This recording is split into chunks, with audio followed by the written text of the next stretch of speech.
Benvenuti a Sport Business Forum 2024. Mi chiamo Sofia e sono qui per presentarvi il festival. La prima edizione di Sport Business Forum, tramite oltre 40 eventi, porta nella regione europea dello sport 2024 imprenditori e grandi glorie del mondo dello sport per raccontare a tu per tu il futuro del settore. In questi giorni, tra Montebelluna, Longarone Fiere, Belluno e Cortina d'Ampezzo, si alternano aziende, start-up, istituzioni, campioni dello sport. Tutto questo per approfondire temi legati alle Olimpiadi invernali, alla riforma dello sport, al ruolo delle donne, alla partecipazione giovanile, alla disabilità e all'inclusione sociale che lo sport può favorire. Prima di dare il benvenuto agli ospiti del prossimo evento, a nome dei promotori del festival, vorrei ringraziare i contributori, oltre a chi ha collaborato per la realizzazione di Sport Business Forum. Grazie anche ai main partner del festival e ai partner che hanno sostenuto attivamente questo progetto, ai partner di Longarone Hub dell'innovazione e ai content e media partner. Un'ultima nota, il programma è in continua evoluzione e vi ricordiamo di consultare la versione sempre aggiornata su www.sportbusinessforum.com. Ora lascio la parola a chi presenterà l'evento. Ah, mi ero dimenticata di dirvi, sono un avatar generato con l'intelligenza artificiale. Ascolterò con grande attenzione quanto emergerà da questo incontro. Buon festival! Buon festival, buon avatar, occhio a non dire cavolate perché questi registrano. Un applauso ai 30 ragazzi della Scherma Dolomiti che devono essere da qualche parte, mi hanno detto.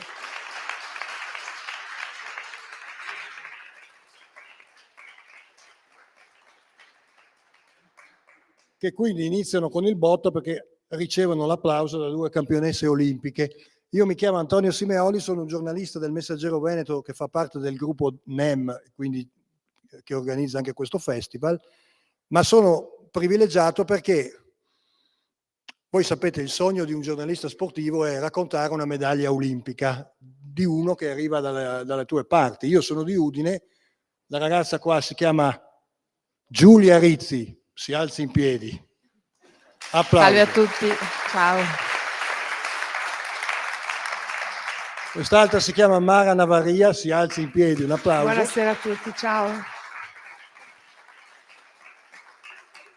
Sono friulane e ambasciatori del Friuli, una è di Udine, una di Carlino, viaggiano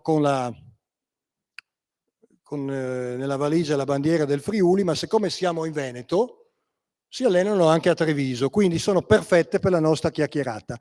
Io volevo iniziare con loro facendo una domanda banale. Alle 21:30 del 30 luglio 2024, dove eravate? Mi hanno detto che eravamo al Grand Palais di Parigi, sì. Mara non so se conferma. Io confermo, eravamo a prenderci una gara, a prenderci un oro in una gara bellissima, in una finale che penso abbia emozionato tutti e forse noi non ce ne siamo resi conto subito e ce ne stiamo iniziando a rendere conto ora di dove eravamo e di cosa stavamo facendo. Puntate precedenti, riassunto, perché sennò magari non tutti seguono la Scherma e loro sono delle testimonial d'eccellenza in questo festival per avvicinare la Scherma ai giovani, ma poi ci torneremo. Mara Navaria, 29 anni. Più 10. Ne dimostra 29, mamma, campionessa del mondo e di altre cose individuale di Scherma in Cina nel 2018. A Parigi, siccome noi siamo forti, la utilizzano come riserva. Lei si incazza, però adesso non lo dice, o meglio lo dirà. Giulia invece, tecnicamente è quella che ha fregato il posto a Mara. Scherzo, sono amiche, la buttiamo sul ridere, ma non è vero. Non è lei, va bene, le altre due sono siciliane, sono lontane, una va anche, insomma, frequenta anche ambienti cari al gossip, perché Rossella Fiammingo è la fidanzata di Falteniere, l'amica di... Ma noi non diciamo queste cose perché queste sono grandissime atlete. E Giulia Rizzi viene da una stagione straordinaria, 35 anni, meno 10 fanno 25, vedete? Arriva alle Olimpiadi quasi per scommessa. Perché? Perché un anno prima il CT non la considerava tra le titolari. Arriva alle Olimpiadi, visto che questa è la terra di grandi lavoratori e del merito, perché ha vinto 2 gare di Coppa del Mondo. Questo è il precedente. Inizia, lasciamo perdere la semifinale, eccetera. Lei sta in panchina, incita, è la prima tifosa, però se non entra non vince la medaglia, perché la regola è molto chiara. Succede che le francesi che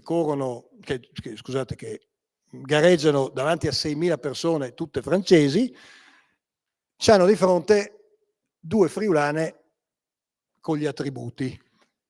Vanno avanti, folla, +2, +3. A un certo punto, andiamo alla sintesi, entra in pedana per il secondo assalto Giulia Rizzi. Cosa succede? Allora, il nostro fisioterapista della nazionale, che si chiama Maurizio, mi ha soprannominato la sarta, perché in terzultima frazione ho recuperato 3 botte essenziali, 3 stoccate essenziali che poi hanno permesso a Mara di fare quello che ha fatto. Quindi io sono la sarta perché appunto ho ricucito il punteggio della finale, ecco, perché senza magari quel +3 probabilmente sarebbe stato diverso, ecco. Quindi Giulia ha reso l'impossibile possibile. Quando ti sei resa conto, in quegli attimi, se ti sei resa conto che l'impossibile stava diventando possibile? Me ne sono resa conto durante l'assalto, perché comunque sentivo proprio un trasporto, un'energia dentro di me che mi trainava veramente a volere questa medaglia, a voler portare la mia squadra alla parità per poi andare avanti, però proprio lo facevo con uno spirito di sacrificio per la nostra squadra e penso che questa sia stata una delle nostre forze, perché tutte quante penso abbiamo sentito lo stesso. Quindi in quel momento sì, ho realizzato che si poteva fare, che potevamo veramente concorrere per l'oro. Mentre Giulia rende l'impossibile possibile, un CT si avvicina a Mara e dice scaldati, più o meno, no? Come nel calcio. Come funziona lì? No, funziona che solamente alle Olimpiadi poi noi funziona così, perché in tutte le altre gare di Coppa del Mondo noi potremmo uscire, rientrare e i cambi sono normali, tiriamo tutte e 4 e mi dice il prossimo match entri. Bene, ho detto ci sono, ok, va E benissimo. cosa succede nell'animo, nel cuore? I battiti volano, no? Di una campionessa che ha già vinto quasi tutto, ma le manca qualcosa e probabilmente poi ci arriveremo, è all'ultima gara che conta della carriera. Ma sul momento ho pensato, ok, ci sono, ho lavorato una vita per giocarmi questa medaglia e ho detto siamo qui e ci stiamo giocando un oro, devo fare di tutto per renderlo possibile. E poi sono salita in pedana primo match un po' titubante perché sentivo le gambe che non erano calde, sono sincera. Non ero minimamente attivata giusta perché bisogna attivarsi e disattivarsi, come penso sappiate in una gara di scherma che dura tutto il giorno. E in quel momento, anche se io mi ero scaldata prima di tutti i match, non ero attiva. E quindi il mio secondo match, quello che Giulia mi ha passato questo rullo, e quando ho messo il mio passante ho detto ok, deve essere leggero e io devo essere serena. E quindi poi è stato un match. Aspetta il poi. Allora, nella staffetta si dà il testimone. Come si chiama quella roba che hai fatto? Il rullo. Cosa succede in quei momenti? Vi dite qualcosa? Ma tanto negli sguardi, credo, Sì. che c'è tanto, ci guardiamo negli occhi e ci diciamo quasi tutto, solo con gli sguardi. Io stringo un pugno. Però in genere magari ci diamo il 5 e poi si dà qualche parola di incoraggiamento, se qualcuno vuole dare anche una parola tecnica, insomma, la si può dare, però secondo me dagli sguardi si capiscono tante cose. Ecco Giulia, adesso tu vai in panchina, no? No, non adesso, là, in panchina no, perché non è... Anche perché abbiamo il massimo qua, quindi un sostituto all'altezza non c'è, neanche tra i ragazzini, speriamo che ci sia. Però voglio dire, Giulia va in panchina e Giulia pensa, la mia amica Mara c'ha in mano, c'ha sulla spada una nazione intera, perché se lei canna, lì siete fregati. Ma non ti vengono quei pensieri in quel momento. No? Meno male, perché se pensi così poi cioè, Ecco, non quindi riesci. a te il pensiero non è venuto. A No. te è venuto il pensiero che dovevi fare l'assalto? No, a me è venuto il pensiero che dovevo divertirmi di più del match precedente e ho pensato questo rullo è leggero. Lei mi ha dato una parola di motivazionale sul momento e ho detto ok Mara devi fare il tuo e ho cercato di essere serena e ho pensato di essere leggera. Perché cioè, se tu ti proietti nel futuro, allora questa medaglia è cioè, per l'oro, così secondo me non sei nel momento presente e quindi non arrivi a concentrarti su quello che devi fare in quel momento sulla pedana. Però io funziono diverso, nel senso che ho pensato questo è un assalto che vale per l'oro, ok, questo è l'obiettivo, cosa devo fare? Sono lucida? Sì, no, perché?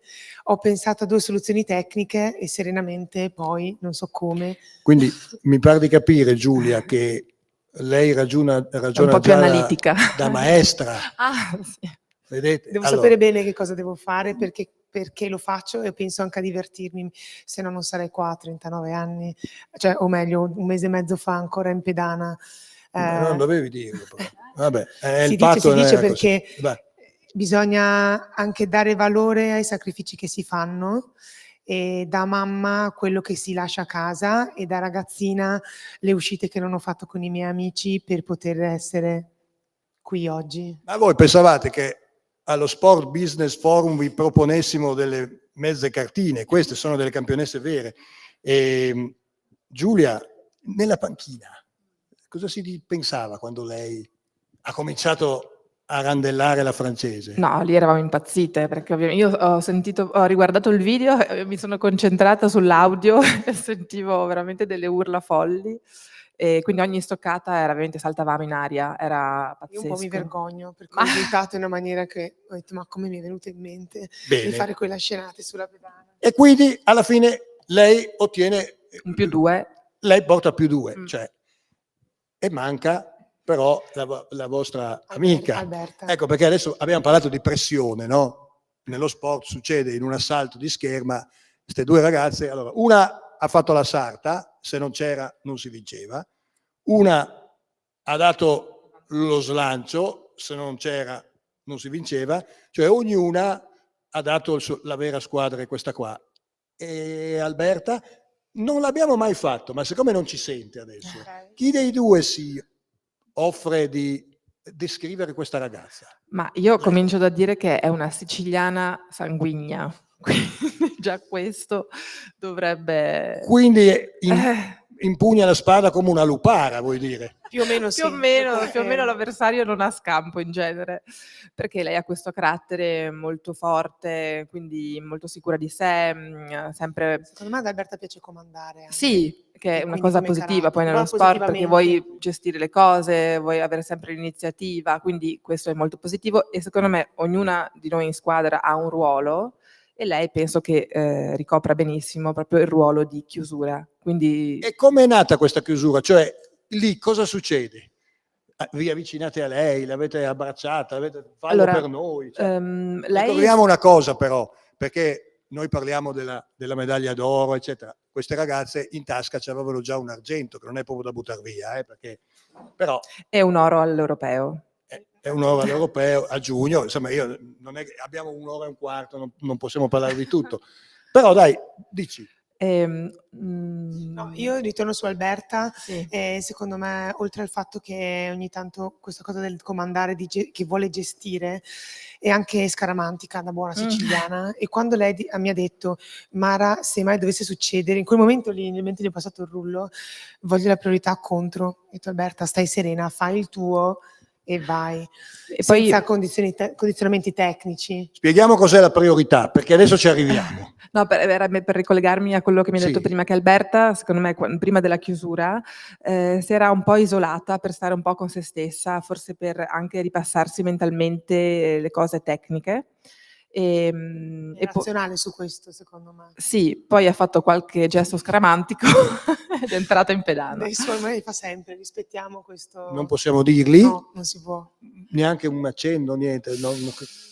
qualcosa si vede se si guarda in maniera molto... Si guarda bene, se si Ok. osserva bene, si nota. Allora, la vostra compagna di squadra va sopra di una stoccata, ma va anche sotto di una stoccata e mancano 20 secondi. Esatto. E lì Poi cosa succede in quei 20 secondi? Ma secondo me lei si è accorta della... Che sono pochi.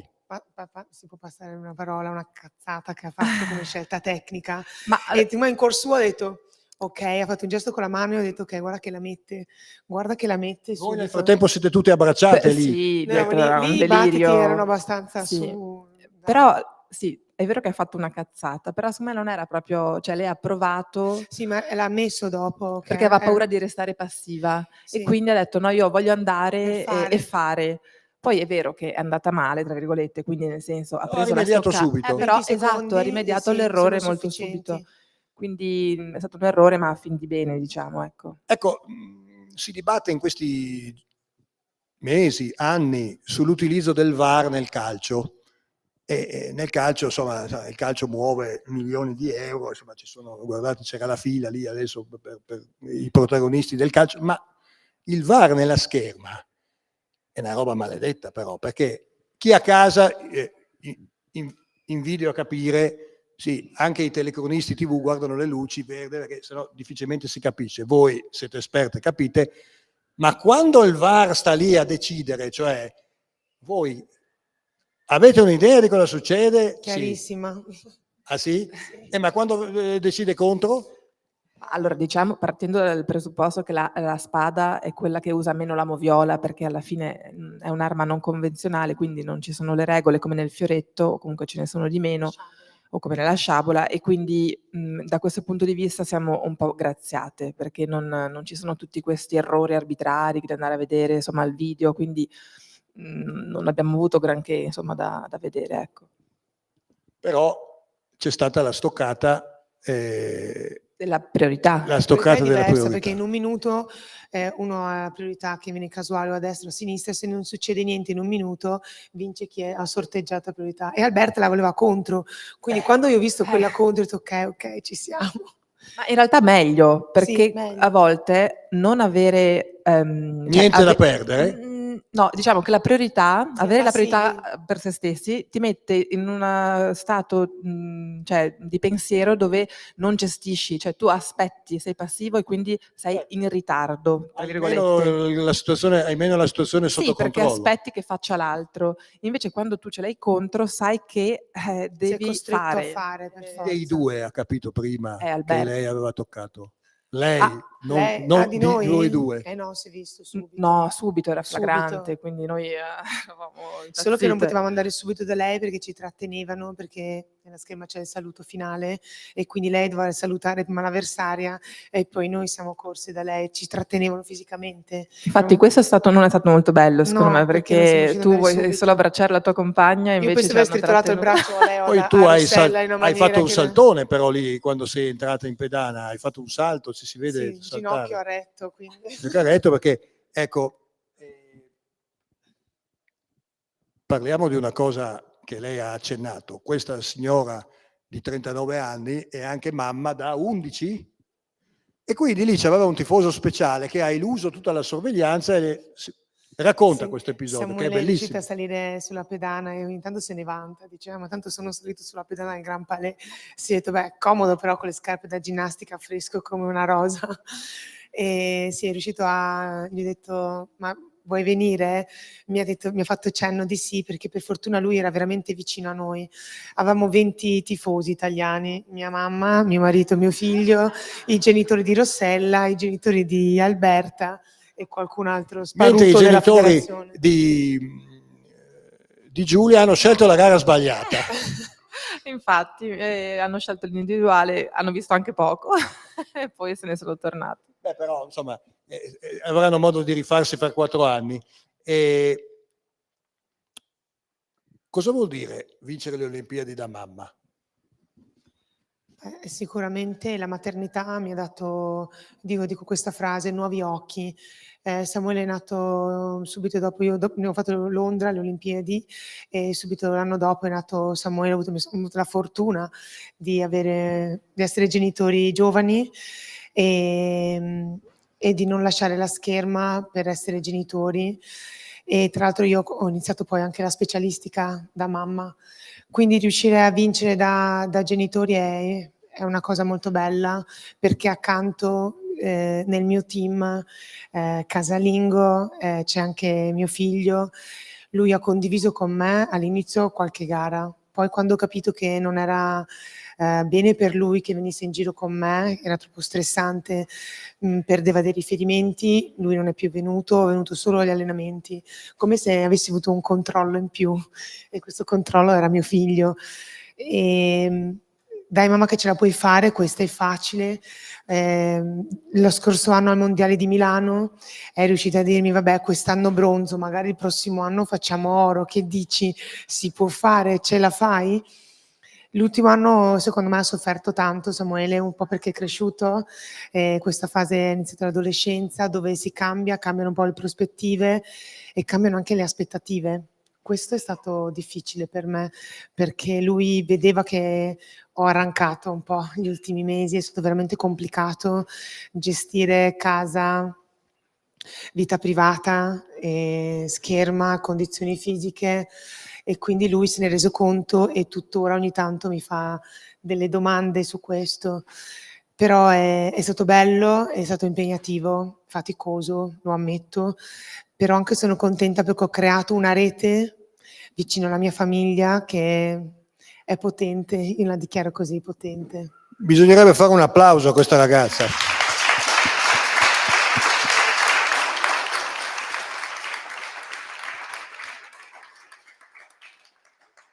Siccome Giulia ha fatto la festa a Udine per la sua medaglia e non mi ha invitato, adesso sono maledettamente cattivo.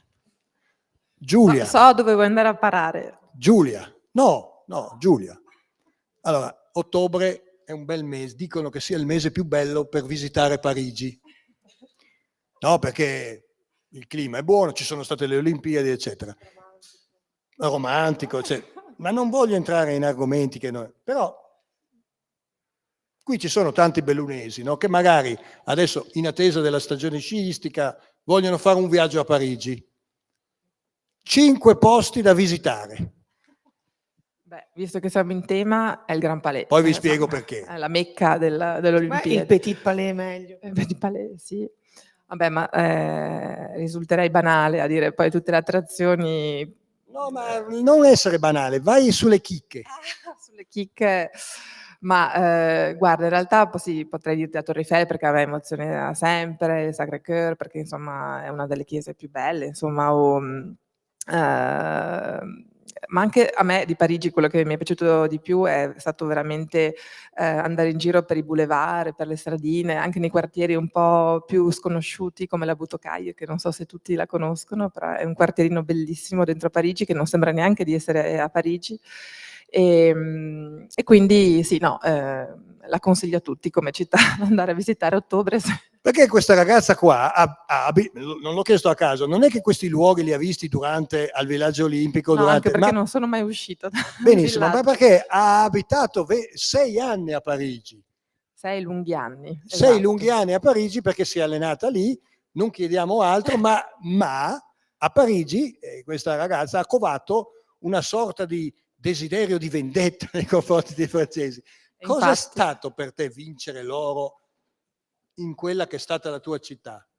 Allora sì, è stata la mia città per 6 anni, ma non è cioè è vero in parte che abbia covato dei sentimenti di vendetta verso i parigini Scherzavo, no, ma lo dico anch'io. Perché allora io sono andata a Parigi ad allenarmi nel 2018 perché appunto il mio ex compagno abitava lì, è francese, lui si allenava, anche lui era un ex schermidore, si allenava lì nel loro centro federale.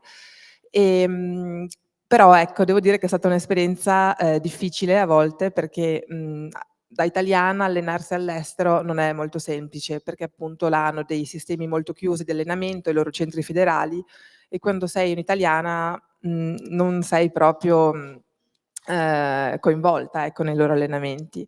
Quindi per me sono stati 6 anni molto duri, perché non riuscivo mai a trovare una quadra tra allenamenti di scherma, preparazione atletica, spostamenti, anche perché per andare in palestra ogni giorno mettevo 1 ora e mezza, 1 ora e un quarto di strada in auto, quindi andare 1 ora e un quarto, tornare 1 ora e un quarto, 2 volte al giorno, vedi te, ho ascoltato tantissimi podcast, dico sempre, perché era veramente una strada infinita. E quindi poi, insomma, per vicende personali poi sono tornata qua in Italia l'anno scorso, e quindi, insomma, ho lasciato Parigi, però non ho mai sentito questa vendetta, perché comunque è vero che non mi son trovata benissimo negli allenamenti, però mi ha dato tanto dal punto di vista di crescita come atleta, sia dal punto di vista tecnico che anche tattico. E questa è una terra di immigrazione, lei in sostanza ha fatto l'emigrata e invece di aver aperto le gelaterie in Germania e essersi fatta i soldi, si è fatta una medaglia olimpica Esatto. alle spese dei francesi, e anche Giulia si merita un applauso.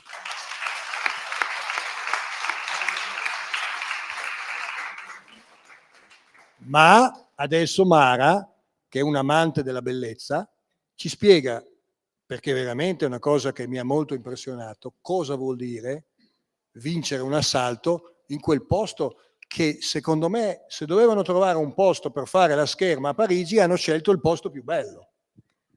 Il Grand E che Palais. tu conosci bene, però spiega perché. Sì, io ho fatto il mio primo mondiale assoluto nel 2010 al Grand Palais, e quindi un mondiale che è andato abbastanza male, diciamo, sia individualmente che a squadra, una squadra nuova, non siamo riuscite a trovare le fila proprio, sia come squadra che come tutto. E poi sono tornata a Parigi nel 2018, quando ho ritirato la Coppa del Mondo al Petit Palais, e in contemporanea c'erano stati i 100 anni della nostra federazione internazionale con festa al Grand Palais. E quindi avevo sceso quelle scale che ho sceso in divisa con i tacchi e il vestito lungo, ho detto bello però questo posto. E con cena sul Baton Rouge. Non ho fatto la gara individuale, però ho fatto la cerimonia d'apertura a Parigi, sempre su quelle bellissime barche. Quindi Samuele e Andrea, il suo marito, quando li riporterai a Parigi a fare una bella vacanza nei luoghi indicati dall'amica Giulia?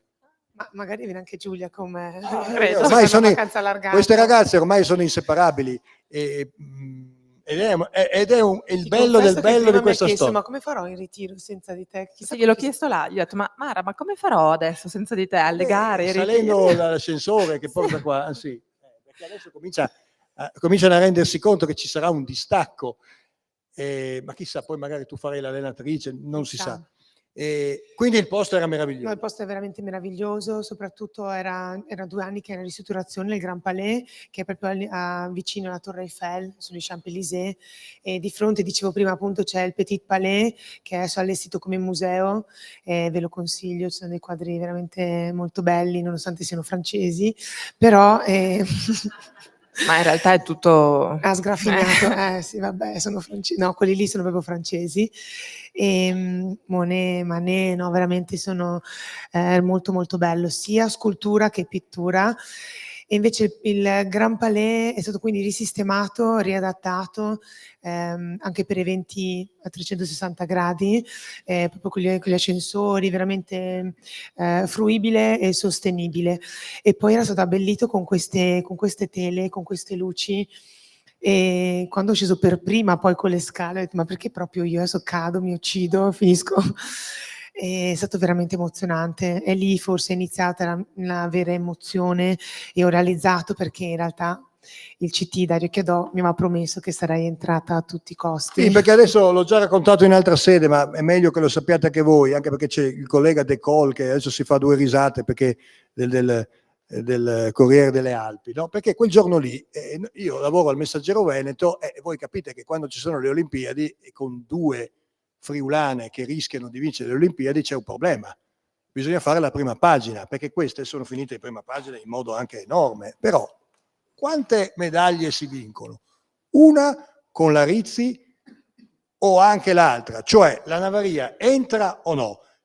Io dovevo dire se era una e erano due, dovevano mettere 2 foto. Comunque oro, argento. Pensa a mia madre che era sugli spalti Bene. e dopo io faccio scuola da 30 anni ancora non ha capito come funziona. Dico io, ma questa E la diceva, mettono o non "Ma la entra o mettono? non entra?" La mettono o non la mettono? E se non entra, povera, ma com'è possibile? E passano in quarti, passano le semifinali, anche io rompo gli indugi e mando un messaggio al marito che stava sugli spalti, che poi il marito non è uno casuale, fa anche il preparatore atletico. Poi entriamo in questa cosa che regaliamo anche un po' di aneddoti alle persone qua. Però voglio dire, a un certo punto il marito mi dice: se non sono impazziti, le medaglie sono 2.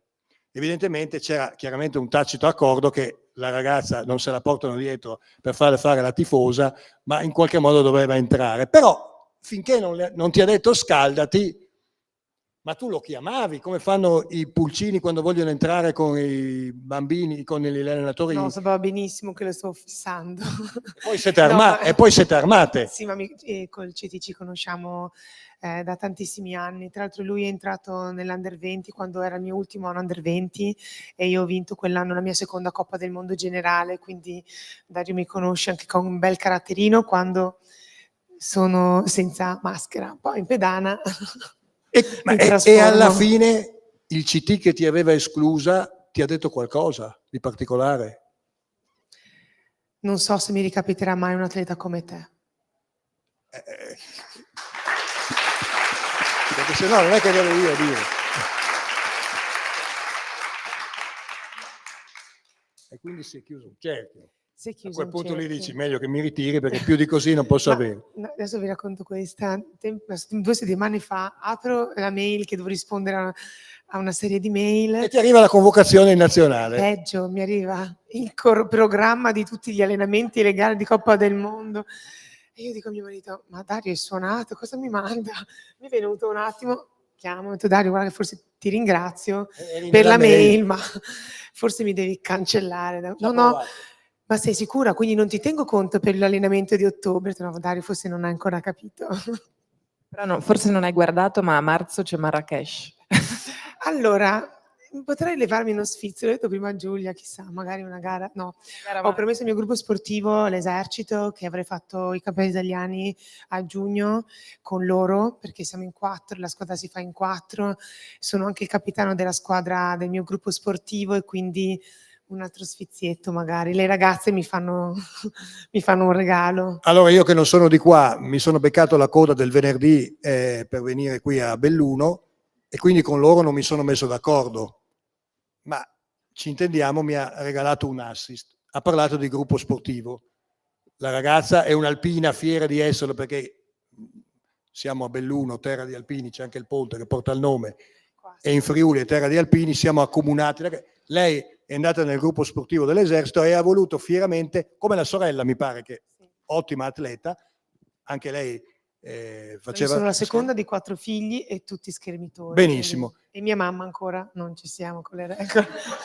Non Poi mia sorella Caterina faceva sciabola, quindi ancora peggio. Benissimo. Quindi chi ha vinto le domande? Mamma, gruppo sportivo Esercito fieramente alpina. Giulia invece, poliziotta a Parigi, era una sorta di, come posso dire, controspionaggio, perché vedeva cosa succedeva, passava davanti all'Eliseo, diceva qui tutto tranquillo, e però, adesso a parte gli scherzi, purtroppo l'Italia, o per fortuna, è il paese dove, specialmente in specialità come queste, dove non circolano milioni di euro come nel calcio, in altri sport, nel tennis, o per chi è bravo, dove se sei in un gruppo sportivo fai carriera, puoi fare carriera, se no è difficile. Quindi dite 2 parole per questa vostra carriera, diciamo così, agevolata, aiutata da parte dei vostri gruppi sportivi, che in Italia mandano avanti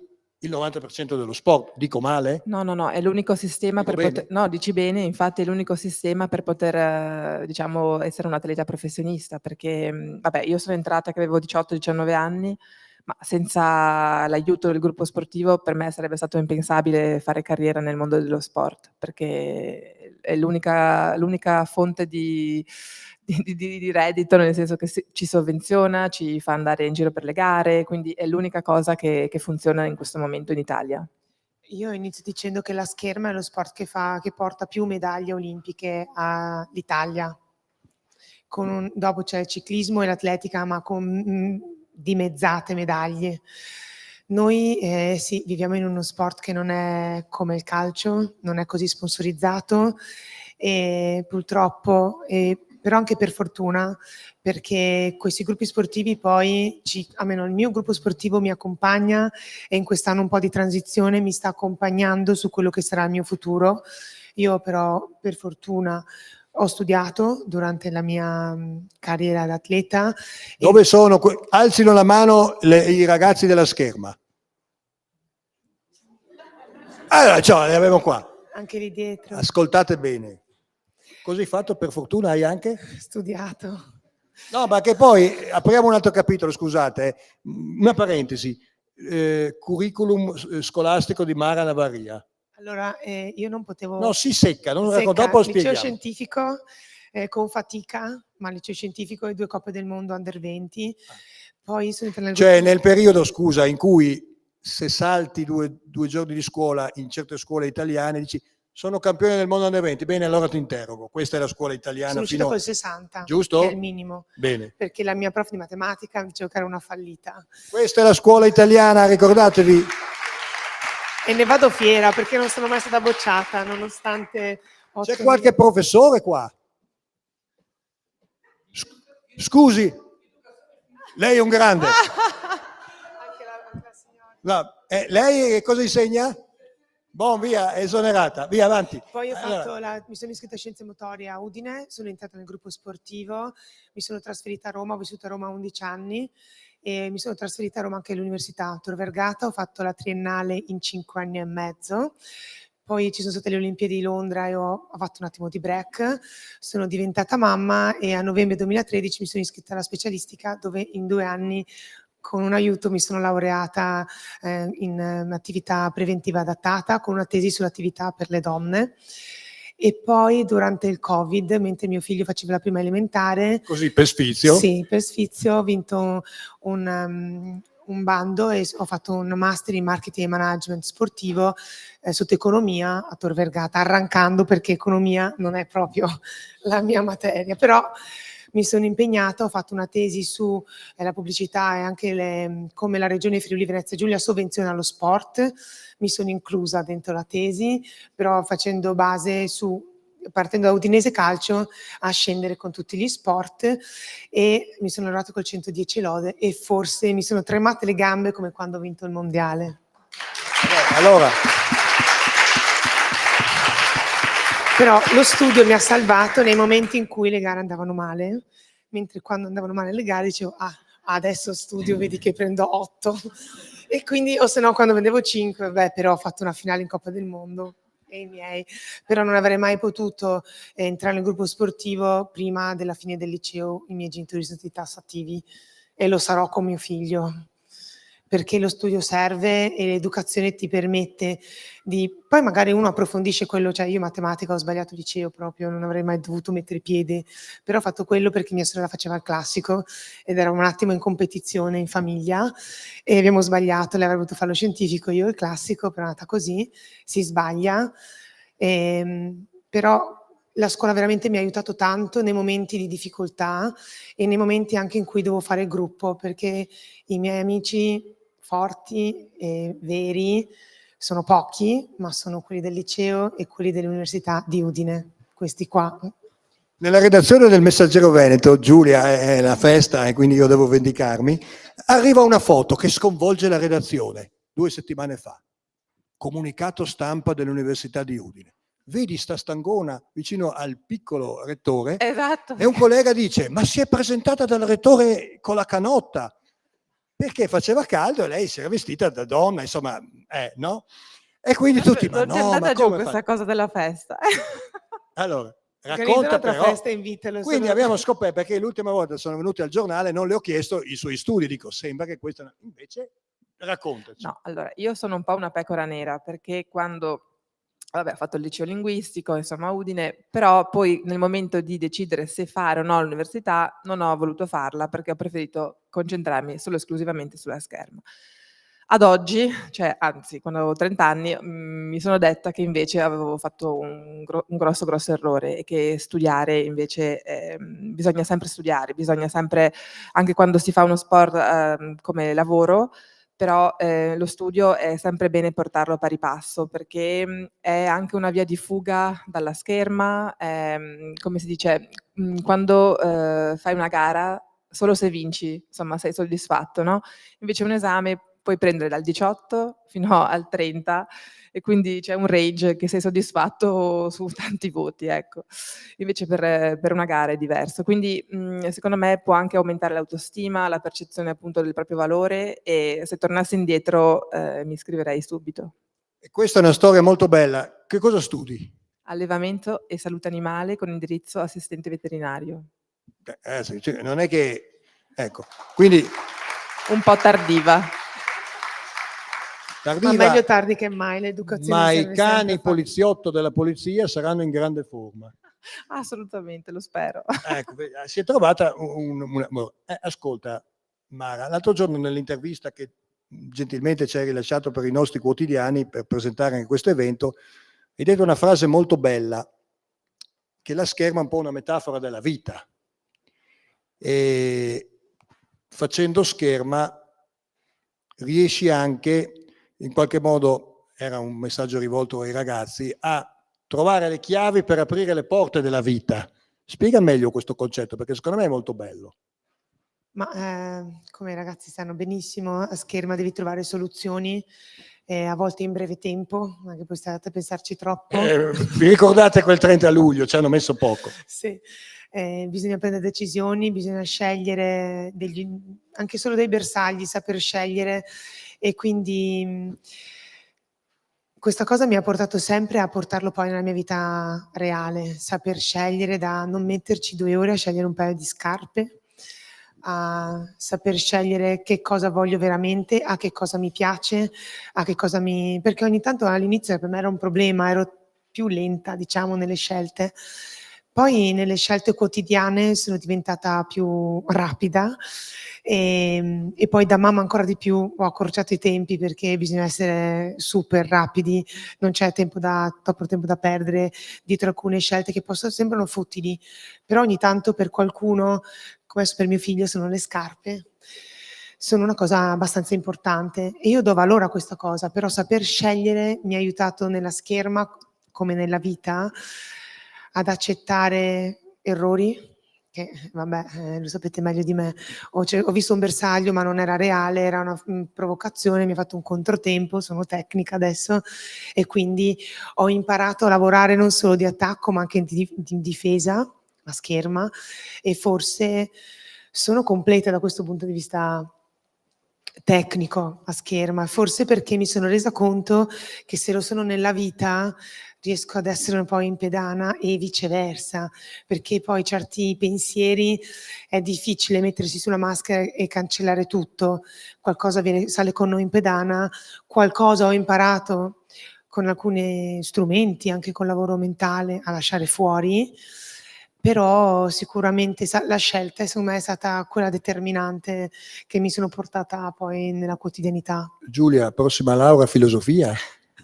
Esatto, scienze umane, no. No, lingue. E tu sei d'accordo con quello che dice? Sì, secondo me, poi quello che ti succede nella vita riflette anche quello che poi diventi nella scherma, cioè nel senso che, per esempio, tante volte maturi nella vita e poi casualmente vedi che hai, una maturità, maggiore anche nella scherma, anche nell'assalto, no, quindi sono 2 aspetti che secondo me spesso vanno di pari passo e quando acquisisci delle consapevolezze nella vita, non so, a me è successo, le acquisisci anche in pedana. Beh, l'esperienza è sicuramente super, super utile, anche semplicemente in palestra fare lo stesso assalto con la stessa persona dopo la terza, quarta volta. E io tante volte mi scrivevo degli appunti e dico ok, vado migliorando e quindi quello che dice Giulia, la consapevolezza di quello che stai facendo sicuramente cambia. Giulia, arriverà prima la laurea o un'altra medaglia a Los Angeles? Sicuramente un'altra medaglia. da tecnico delle armi, ma sicuramente. Il rettore non ci ha sentito. Cos'è? Adesso qua siamo in terra di montagna, ma sta signora qua, qualche anno fa, io mi ricordo, che arrivavano al giornale foto di lei immersa nell'acqua. Cos'è per te l'apnea?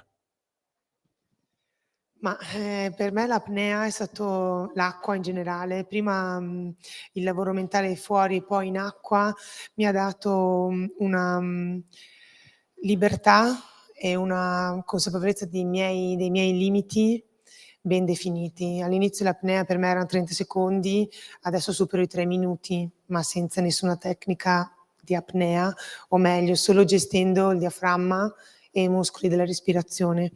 Quando ho capito che per recuperare nel famoso minuto di pausa che abbiamo nei nostri match a 15, dovevo ascoltare il tecnico, guardare dov'ero, pensare a cosa dovevo fare e recuperare, e non recuperavo, in apnea ci ho messo la metà del tempo a recuperare il fiato, quindi i battiti, ok, io sono brachicardica, quindi i battiti già bassissimi, però per abbassarli ulteriormente e poter avere dei picchi di un range, quindi con il cuore riuscire poi ad abbassarlo nel minor tempo possibile. E poi l'acqua, ricollego a prima, per me è divertimento, se non mi diverto in quello che faccio è inutile che lo faccio, e quindi mi sembra di tornare bambina, ho una facilità e mi sembra di Da bambina qual è? Perché adesso aspettiamo, qui sempre terra di montagne, ma questa viene dalla terra di Laguna in Friuli, ma il suo primo amore non è stata la scherma, ma... No, la canoa. Io facevo canoa, facevo velocità, kayak, facevo i 200 e i 500. Under 14 avevo fatto una medaglia ai Campionati Italiani di doppio, però per la mia famiglia la montagna l'ha vista solo d'estate, e quindi conosco un sacco di cime anche di qua, dalle 3 cime di Lavaredo in giù. Ci sono stata anche col mio primo maestro, lo ricordavo prima a Giulia venendo in macchina, ma sai che io la prima volta delle 3 cime sono stata accompagnata dal maestro Codarin. E lei ha avuto 2 maestri splendidi che non ci sono più e che hanno accompagnato la sua carriera, mentre Giulia all'aeroporto di Fiumicino è stata accolta con tutti gli onori da un pezzo grosso della Polizia di Stato. Come si chiama? Dalla Valentina Vezzali. Che non è propriamente l'ultima arrivata. Allora, cosa rappresenta per te lei? Ma Valentina, io quando ero piccola, non dico che ho cominciato a scherma guardandola, però più o meno sì, per me è un monumento della scherma, è quella che ha vinto di più, ma è proprio un esempio di atleta che ha vinto il vincibile, ma anche un esempio di tenacia, di forza, che caratterialmente non mi rispecchia, perché non sono proprio così tenace come lei, molto aggressiva. Mi vedo un altro tipo di atleta, però per me è sempre stato fin da bambina veramente un grandissimo esempio. Il giorno prima della vittoria di queste ragazze, un'altra grande della scherma, con la lingua un po' biforcuta ogni tanto, Elisa Di Francisca, ha detto non vincono più questi della scherma, perché non hanno la cattiveria che abbiamo noi. Il giorno dopo zran, hanno vinto. Ma un po' ha ragione o ha detto una cazzata, diciamo le cose come stanno? Ma secondo me lei ha guardato un po' quella che è stata la sua carriera, il suo modo di esprimersi sulla pedana, e l'ha adattato a tutti quanti. Però, non solo in pedana, però. Sì, non solo in pedana, però secondo me il mondo è bello perché è vario e ognuno poi trova le proprie strategie per arrivare al top, no? Non è detto che tutti dobbiamo essere assolutamente aggressivi o insomma, come lei, che aveva questo carattere veramente sanguigno. Ecco, me invece... Attenzione, sta fremendo, no, Mara sta fremendo. No, sto dicendo una cosa, che ognuno di noi ha un carattere e non per forza è il carattere perfetto per diventare atleta. Io ho le mie debolezze, Giulia le sue, la Di Francisca avrà le sue, la Valentina forse ne ha qualcuna, però sicuramente non è che nasciamo e ci viene detto diventerai un atleta. Io volevo fare gioielli nella vita, in realtà la geologa, non so Giulia cosa volevi fare tu da piccola. La veterinaria. Ecco, perfetto, ci arriverai forse. Forse perché deve fare ancora scherma, ancora un po' forse, quindi deve finire di studiare, poi deve fare Los Angeles, poi forse. avrà tempo di... Quindi secondo me ognuno, e va rispettato secondo me questa diversità di carattere, chi più estroverso, chi più è diretto, chi non ha problemi a dire la sua vita privata prima dei suoi risultati. E poi magari Elisa Di Francesco, anche col libro che ha scritto, in qualche modo vuole mostrarsi in quel modo, e non è magari detto che lei sia veramente così. Io dico lei, ma chiunque, ognuno di noi ha un carattere, ognuno di noi però mostra quello che vuole far vedere. Poi i social, lo sapete meglio di me, non è che tu, cioè, io cerco di essere autentica, ma perché sono io, non è detto che sia valido per tutti e che sia corretto fare così. Viviamo in un mondo in cui questo mondo di esternare uno sceglie, secondo me è giusto moderare, ma per me, già non so per Giulia come la vedi. No, ma io sono d'accordo. Infatti il discorso della Difra secondo me non è stato molto corretto anche nei confronti della Pilato, che comunque ha 20 anni, 18, non mi ricordo. Ho pensato di più, secondo me lei avrebbe voglia ancora di gareggiare e non ha la possibilità, o non so, non ha il coraggio di mettersi in gioco, perché se pensi così forse hai ancora qualcosa da dare, e non da giornalista, perdonami, ma ancora con una mentalità da atleta e con uno spirito diverso, non lo Ha so. detto una cosa, ha toccato un tema, c'è sempre di mezzo la Di Francesca, ma non c'entra, anche se criticò la benedetta Pilato, che poi, conoscendo un po' il nuoto, lei veniva da dei problemi anche personali, quindi questa è andata lì in TV, c'ha 20 anni, Quella ha mancanza detto, di rispetto però vale per chiunque, ha secondo detto me. sì, che è arrivata quarta ed è contenta, crocifiggela così, ma questo non c'entra. Ecco, però il quarto posto, voi lunedì prossimo andrete al Quirinale a restituire la bandiera al Presidente della Repubblica con gli interessi, cioè le portate un sacco di medaglie, poi vi pagano, perché vi arrivano anche dei quattrini, per fortuna vostra, delle tasse, vabbè, non sta a lamentarti adesso, però mi pare siano 230.000 euro per la medaglia d'oro, no? Magari. No? Allora scrivono balle, vabbè. Ma comunque meritato. Devo fare tennis, ho capito che ho sbagliato. 230.000 euro sono, vabbè, comunque lasciamo perdere. Ascoltate, il Presidente della Repubblica per la prima volta ha chiamato anche i quarti posti. Cosa pensate di questa cosa? Ma secondo me è un bel segnale, nel senso, perché Le comunque... medaglie di legno. Sì, ma perché comunque non sono sportivi di serie B perché sono arrivati quarti, non sono saliti sul podio, è gente che comunque, ma non solo il quarto, cioè per me anche chi va solo alle Olimpiadi, ma anche chi le linee B, diciamo, per così dire, che magari anche a noi ci hanno allenato tutto il periodo preolimpico, ma non sono andate alle Olimpiadi, ma sono delle ottime atlete e che vanno rispettate per il lavoro che fanno, perché senza di loro noi non avremo questa medaglia. Per cui è un bel segnale, secondo me, che lui abbia coinvolto anche i quarti posti, perché vuol dire che lo sport include tutti quelli che lavorano per queste medaglie, e anche chi non ce l'ha fatta, ma per poco, insomma, non è salito su quel gradino del podio, ecco.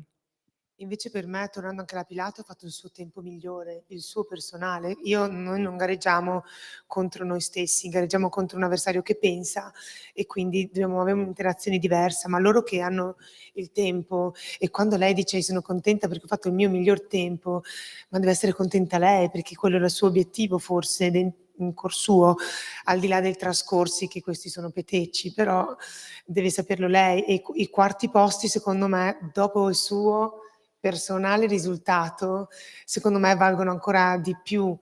E poi comunque si sono giocati una finale che viene chiamata medaglia di legno. Io non sono per premiare tutti, perché è vero, bisogna arrivare su in qualche modo per permettersi di essere premiati. Bisogna lavorare si prende la medaglia di legno, si lavora, si migliora, e io penso che lei, che ha 21, 22, non so quanti anni, è giovanissima, avrà la possibilità poi di prendersi le sue soddisfazioni.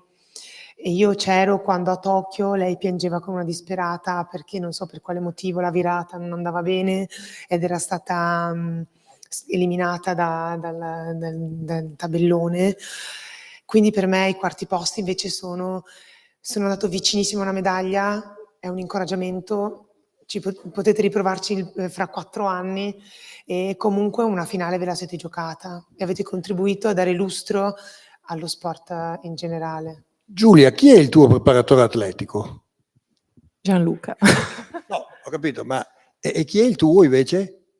Io l'ho licenziato, non ce l'ho più, è il mio marito, ho detto: "Oh, salviamo il matrimonio, o Ecco, rimane il mio preparatore fisico". come, adesso non ti allena più, però, cioè, voglio dire, ecco, L'avevo lasciato nelle sgrinfie dei ragazzini. ma ascolta, com'è lavorare col marito che fa il preparatore atletico?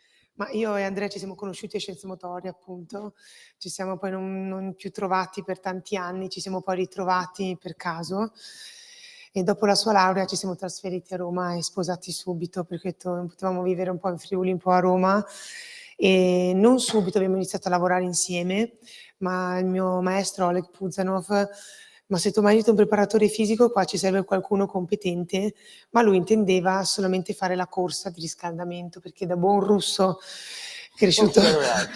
era quella la preparazione fisica, saper riscaldare e al massimo 8 minuti di andature. Invece piano piano Andrea ha iniziato a prendere lezioni da lui, a fargli capire che cos'era la preparazione fisica, a fargli leggermente cambiare idea, ma lui non voleva che noi mio maestro, che lavorassimo con i pesi. Quindi dovevamo lavorare di nascosto dal maestro e qualche volta ci ha beccato allegramente e ci ha detto: "No, no, ma qua facevamo un giro in palestra", e quindi lavoro dal 2010, quando ho preparato il primo mondiale per Parigi, appunto il Grand Palais. È impegnativo, ma anche lì, grazie al mio allenatore mentale, mi ha dato degli strumenti e mi ha fatto capire che in quel momento lui era il mio preparatore e quindi definire bene quelli che erano i ruoli. Non si parlava mai di scherma né a cena né a casa perché era proibito, o domani la preparazione, cambio così, finché invece fino a quest'estate, con le competenze da laureata in scienze motorie, abbiamo iniziato alla fine ad avere uno scambio, sempre a dedicarci del tempo preciso per la programmazione, proprio lunedì alle 20 o dopo cena quando siamo alle dorme, facciamo la programmazione del mese. Poi io ho iniziato a conoscermi talmente bene fisicamente perché con lo sport mi ha insegnato a conoscere il mio fisico in maniera veramente accurata e precisa e capire che un allenamento di meno era una salute in più per me, o forse devo cambiare questa preparazione in acqua, voglio fare una lezione di scherma in più, voglio tirare di più, quindi la preparazione o la sposto o la facciamo nel weekend. E ogni tanto è stato difficile ritagliarci dei momenti a casa, ma qui è stato bravo Samuele, il nostro figlio, che ha fatto tanta preparazione in più con me, condivisa. Ma Giulia, mi chiedo, per preparare un'Olimpiade, la giornata tipo di un atleta. Allora, Noi sappiamo il calcio, si allenano 2 volte, la palestra, il basket, voi? c'è da dire che una cosa è allenarsi quando si ha 20 anni, una cosa è allenarsi quando se ne ha 35 o penso un po' di più. Quindi sicuramente la preparazione atletica è fondamentale per arrivare preparati, più esplosivi, più veloci, più forti, ma anche per non farsi male, quindi per non infortunarsi.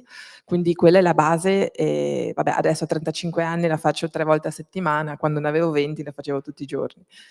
E poi c'è la parte tecnica, quindi la scherma vera e propria e anche la lezione, perché ci sono sia gli assalti che la lezione con il proprio tecnico e quella, sì, andrebbe fatta ogni giorno. Adesso, noi allenandoci a Treviso è un po' più complicato per gli spostamenti e tutto, quindi 3 volte a settimana più, poi a settimane alterne la lezione col tecnico, perché lui poi è a Genova, per cui deve fare avanti e indietro e non è semplice. Quanto è importante un tecnico di fiducia nella scherma? Perché voi avete, cioè tu hai vissuto per anni a Rapallo, perché c'era questo tecnico qua. 3 anni, sì. E in realtà non ci siamo qualificate alle Olimpiadi di Rio e quindi dopo che era venuto a mancare il mio maestro Oleg a dicembre 2015, non ci siamo qualificate a entro marzo 2016 e anche io lì in 2 mesi ho vinto 2 gare di Coppa del Mondo, ma non è stato sufficiente per me fare la gara individuale perché c'era una mia compagna di squadra che l'anno prima ha vinto il mondiale e per questioni di ranking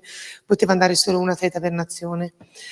E lì io stavo in realtà lì per smettere. Questo è il momento in cui ero più vicina, oltre a quello che adesso. Pensate alla vita di un atleta come cambia. Sì. E poi hai sceso le scale lì, così come... Allegra Arzilla. No, allegra non eri quando hai sceso le scale, magari le hai fatte dopo la premiazione. La tensione c'era, sì, sicuramente.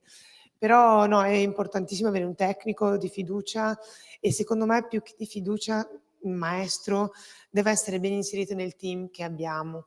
Io facevo degli appuntamenti mensili con il mio preparatore mentale, il mio maestro e mio marito, a volte la nutrizionista e a volte la mia fisioterapista, in modo tale che condividere e dire una cosa davanti a tutti gli altri cambia, o semplicemente esternare il mio obiettivo davanti a mio marito, davanti a qualcun altro, cambia. O la stessa cosa, il mio maestro mi diceva alcune cose in una maniera diversa davanti agli altri, non in quella cioè in quella modalità.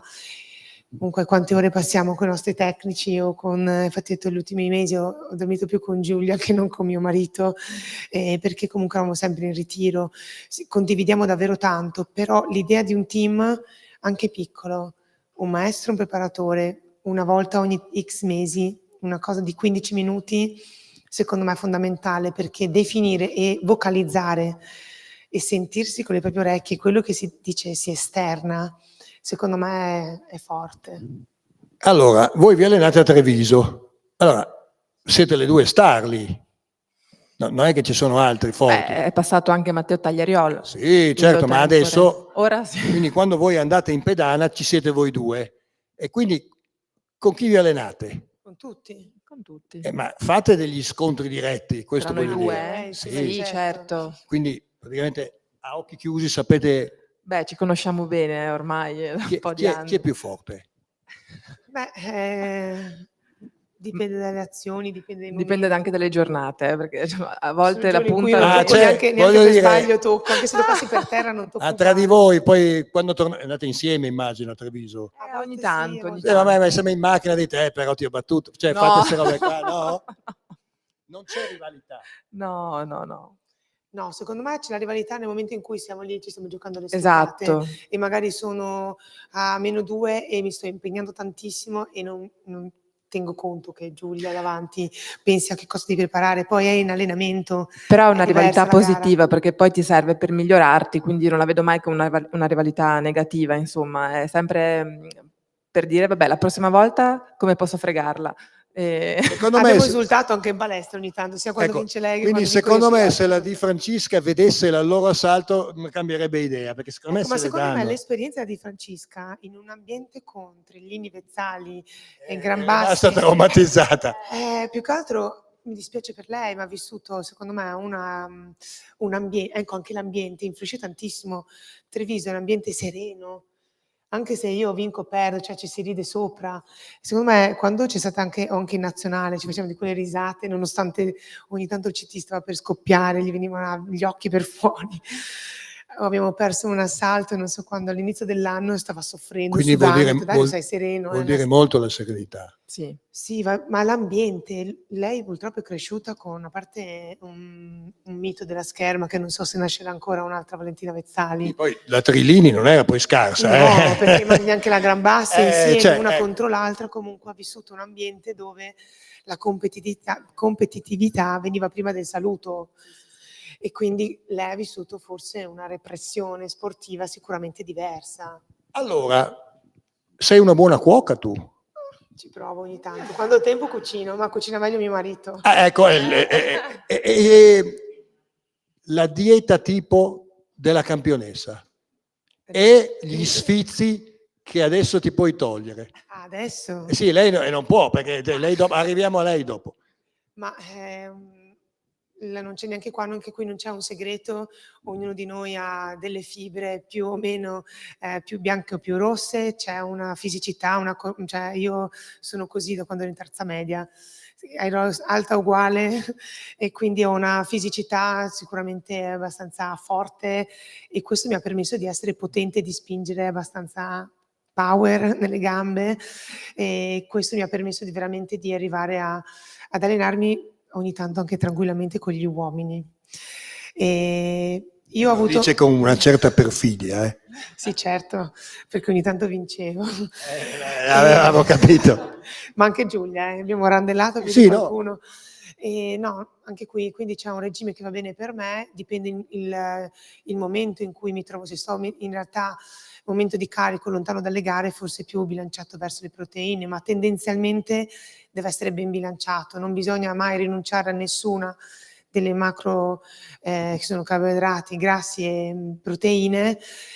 Oggi mi levo lo sfizio di qualche dolcetto e di qualche bevanda che in Friuli Anche qua Abbonda. credo, abbonda in Sì. questo periodo di vendemmie. Roba forte? Insomma, roba giusta. No, perché qui più roba forte. No, a me la grappa no, vado più sui bianchi, mi piace più rimanere in Friuli. Ecco, Giulia, invece lo sfizio che non potrei toglierti adesso, la tua cosa che vorresti mangiare ogni giorno ma non puoi.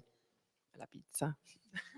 Ah, Però io non so cucinare, anzi sono proprio negata, quindi a casa mia grandi buste di insalata, proprio una tristezza. Riso pollo? Sì, esatto. Allora, mi stanno facendo ampi cenni che siamo verso la conclusione, però volevo fare ancora 2 domande alle nostre campionesse. La prima l'ho già fatta tempo fa, ma qui non l'avete sentita perché c'è un colpo, c'è una, come si chiama? Stoccata. Sì, no, ma ok, sì, è vero.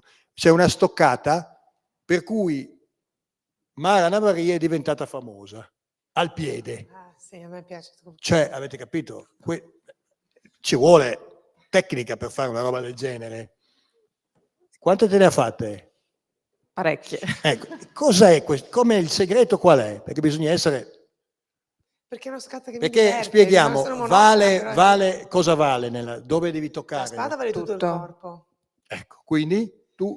Quindi se a Giulia piace toccare la maschera, Ecco, sentiamole dopo, chiedo a lei. a me piace toccare al piede perché è un bersaglio e mi piace toccare anche in tempi diversi, provocando in quanto specifica, in un tempo, in 2 tempi, senza far vedere che sto per tirare al piede, quindi una provocazione alta per andare bassa Ascoltate. o bassa per andare bassa, e poi è un'azione che secondo me il piede è come colpire il cuore, non lo so, perché vedo la faccia dell'avversario dopo che ho colpito e dopo che ho capito che quella stoccata provocava questo, questa cosa mi ha alimentato una voglia di arrivare a quel bersaglio e quindi lo sguardo degli avversari mi alimentavano la voglia Senti, di tu hai essere... fatto le prove con gli alpini col fucile? Sì, so sparare, perché mio Ah. nonno era era tra l'altro Per- un medico alpino. Ecco, quindi batteva gli uomini, ufficiale- spara col fucile, io non so come fa il marito, ma non so. No, sono disarmata, sono carina. Ecco, e invece la stoccata alla maschera. Sì, Giulia me ne ha suonata. La mia anche botta a me. preferita alla maschera, ma proprio perché nessuno se l'aspetta mai e perché è imparabile. Quindi è una botta, tra virgolette, certa, però c'è un margine di errore molto grande perché essendo la maschera un po' scivolosa, diciamo, potrebbe toccare ma non accendersi la luce. Quindi la fai, però sai che ci sono delle conseguenze, probabilmente. Io in quest'ora e un quarto ho capito una cosa, che sarebbe bello che, non ci sente, tanto sta in Liguria, che Mara allenasse Giulia, ma perché sarebbe una cosa fantastica.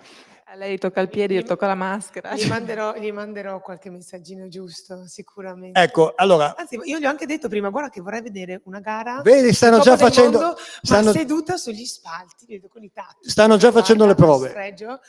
2 domande rapidissime. Avete una chat tra di voi 4? Sì. Quante volte vi scrivete al giorno? Con la medaglia? Ma No. una volta, cioè dopo le Olimpiadi di più, adesso... Celebrativa no, per qualche gossip, per qualche Esatto. cosa che dobbiamo fare e condividere insieme, sì, anche oggi ci siamo scritto, anche qualche vocale. Farete una vacanza insieme? Ma andremo al matrimonio di Alberta il 12 di ottobre a Catania. Grande festa. E quindi faremo grande festa e le saremo vicino in questo momento importante per lei. Allora, tu ti ritiri. Io invito Giulia a pranzo, ma io faccio la tavola e del mio marito cucina, quindi io preparo. Okay. Allora, tu ti ritiri, Più o meno. non si sa ancora cosa farai, ma visto il curriculum, credo che qualcuno busserà alla sua porta e troverà qualcosa da fare. Io posso scegliere e questo mi piace. Sì, appunto. E invece Giulia è costretta, non può chiudere in bellezza, perché il bello è appena iniziato, paradossalmente. Appena iniziato, sì, perché vorrei continuare fino a Los Angeles 2028. Tenete presente che 2 giorni dopo la vittoria, e non so se continuo. Dopo cambia tutto. Anche perché vorrei prendere un'altra medaglia per invitarti alla mia festa.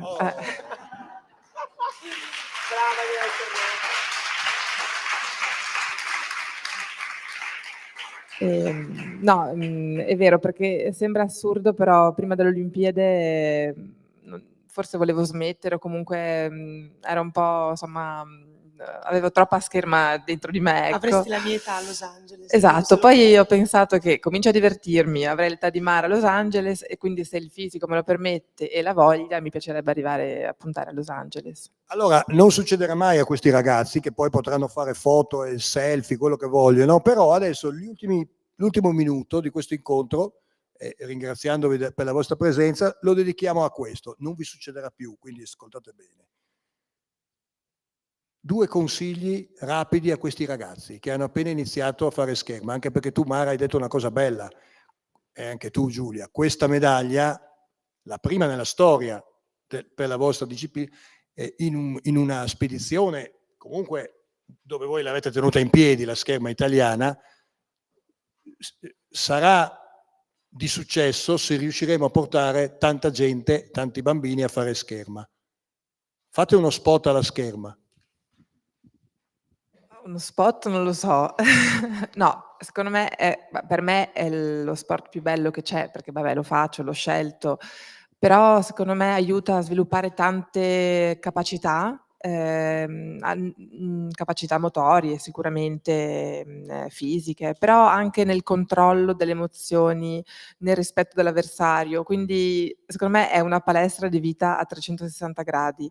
Quindi per me, cioè, se io avessi un figlio gli consiglierei di fare scherma, ma perché è proprio uno sport che aiuta tanto anche nella vita, ecco.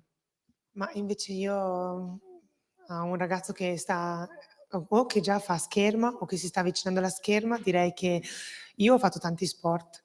Provate tanti sport, provateli tutti, però la scherma, questo mondo dietro la maschera ti permette di essere veramente libero, di esprimerti, un po' di essere anche dietro questa maschera e riuscire a cambiare in base alla scelta tecnica che farete. Non è facile stare in guardia perché è uno sport asimmetrico.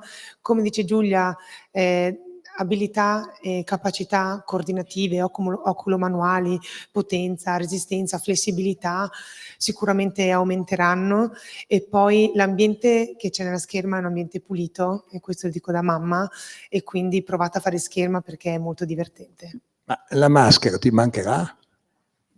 Ma io mica la levo. Va a Venezia al carnevale dopo. Cioè tu vuoi dirmi che ogni tanto quando vai a dormire tuo marito ti trova con la maschera? No, magari io ho già iniziato a intraprendere anche la carriera da maestro, cambia colore, diventa nera, cioè tutta nera, però sicuramente la maschera mi è servita a me, sia per forgiare il carattere che ho oggi, ma anche per affrontare, diciamo, quello che sono gli assalti in pedana. Quindi stare dietro un attimo e riuscire poi a sentirmi libera e esprimermi è stato diverso.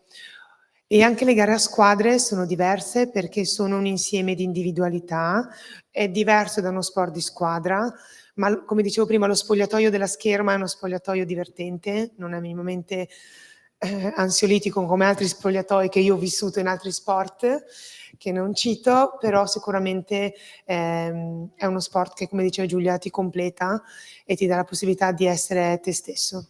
Grazie di essere intervenute a Grazie Sport a voi. Business Forum, Grazie. Mara Navaria e Giulia Rizzi.